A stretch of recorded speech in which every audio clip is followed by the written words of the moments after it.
Action Comics number 26, written by Greg Pak, art by Aaron Cooter. So, last issue was the 0-year tie-in, but it was also Greg Pak's first issue. And apparently our whole thing that we're doing is Lana Lang is a recurring character now. So, we open up this issue in Venezuela, where apparently Lana Lang was working for like an oil drilling company, and all of a sudden a giant kaiju showed up and just started trying to attack them.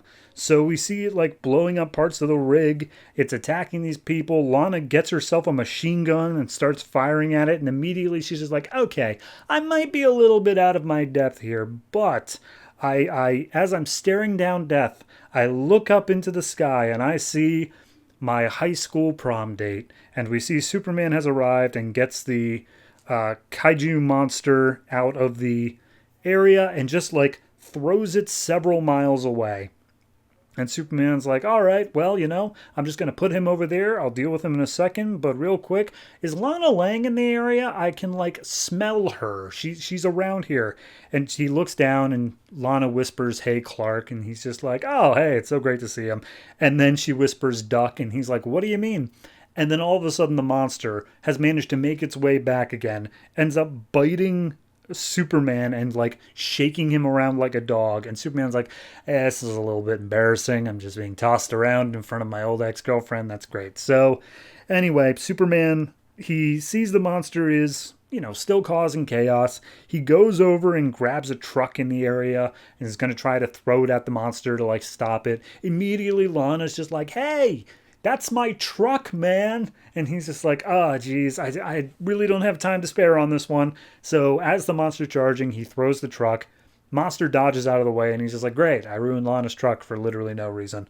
But as the truck passes by him, the monster turns around, runs after it, and brings it back like a game of fetch. And at that point, Superman's like, oh, it's not a monster. It's not like evil. It's not bad. And then we get a flashback to Smallville. Superman is learning how to ride a bike with no hands, and his dad's watching him. And as he's having fun, as he's enjoying himself, all of a sudden, Superman's heat vision goes off for the first time. And it is so powerful that not only does it like knock him off his bike, it actually lifts him in the air slightly. And as he's like flailing around trying to figure out what's going on, he sets fire to his entire, like the field that belongs to his dad, and manages to chop his bike in half. And finally covers up his eyes. He screams out for his dad, and his super hearing can hear his dad approaching. But for the first time ever, rather than just like running up and helping no matter what, his dad hesitates, and he feels like such a freak in that moment. So as he's realizing this monster's not a monster, all of a sudden it's hit with a bunch of missiles, and Superman literally says, son of a... And he goes super speed to try to take out the drones that have come in and are attacking this monster. And he's like, no, guys, this isn't a monster. It's something totally different. Don't attack it just because it's different. So at that point, Lana tells her boss, like, we have to help Superman. And it's like, Superman's currently blowing up the missiles that are attacking the monster. That seems like the opposite of what he should be doing. And Lana's like, I'm sorry, are you doubting Superman of all people? Like, clearly he knows what's going on better than we do. So then we see somebody down on the ground talking to someone over comms, and he's like, oh, the blue bird took the bait. And they send him in to attack Superman. Turns out this guy is either Lieutenant Sawyer, as his real name, but he goes by Ghost Soldier. So he leaps up, he's able to fly, but he's attacking Superman with knives. And Superman's like, okay, that's a bit stupid, but whatever. But as he goes for a punch, the guy dodges and then plunges his hand into Superman's chest. And it just phases right in. It's like a ghost sort of thing. And as he phases out, he leaves the knife inside of Superman's chest, and it turns solid, so it does actually do damage. So Superman falls down to the ground, and he's like, okay, I'm not like dead, but like it hurts a lot to have this knife in my chest. And so Superman tries like batting at him, trying to swing him away. The guy just phases through all the punches and then delivers his own hits with his weapons that were turning solid as he lands them. Meanwhile, the giant creature is still being attacked by missiles and such, so it starts going like hypercritical with this energy burst.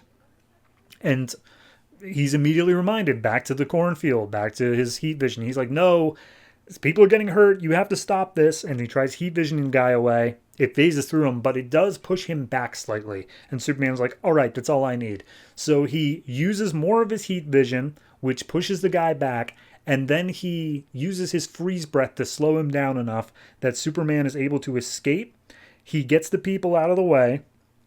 And then as the monster is about to go like supernova or whatever, he has to make a split-second decision. And he decides, all right, innocent people or this giant creature, gotta go with the people. So he takes the monster, flies it up in the sky, and seemingly after several minutes comes back. The monster has been dumped into the sun. So at that point, Superman lands back down.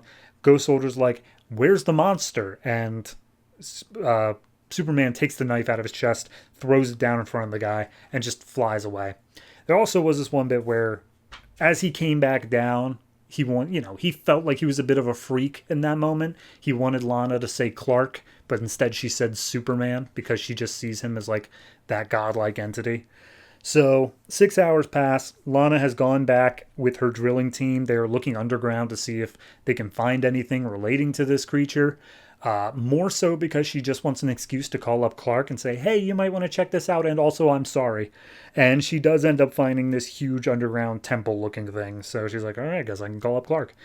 Meanwhile, at the Forces of Solitude, Superman is, feeling pretty emo about the whole monster thing. He's like, just because they're different doesn't mean they're like monsters, that's something else. And he goes back to the day in the cornfield, and he's like, yeah, my dad did hesitate, but in the end he did still come and comfort me and took care of me, even as his cornfield was burning down and he was terrified, but he was there for me.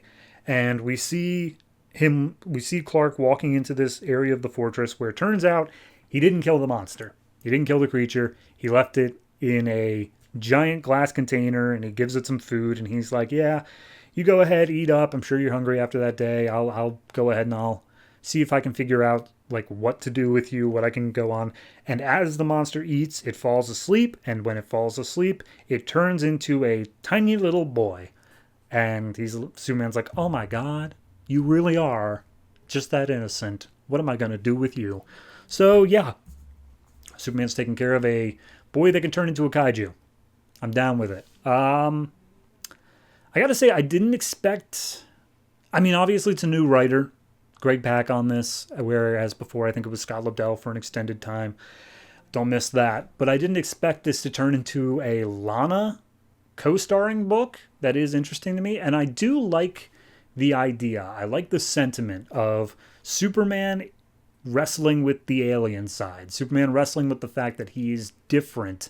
And there are people who see him as normal, see him as people, but every once in a while he does stuff that even shakes their foundations, even shakes of just people, like reminding them like, oh, right, you're not human. And I like that he has to wrestle with that every once in a while. Overall, I think this book was fun. I think it had some good jokes in it. The art style definitely worked for it. I don't know about the Ghost Soldier thing. If that's going to evolve into something more, I guess we'll see. All in all, I'm going to give this one a 7.5. I actually really enjoyed it, and I'm looking forward to seeing what Greg Pak does with the rest of his run.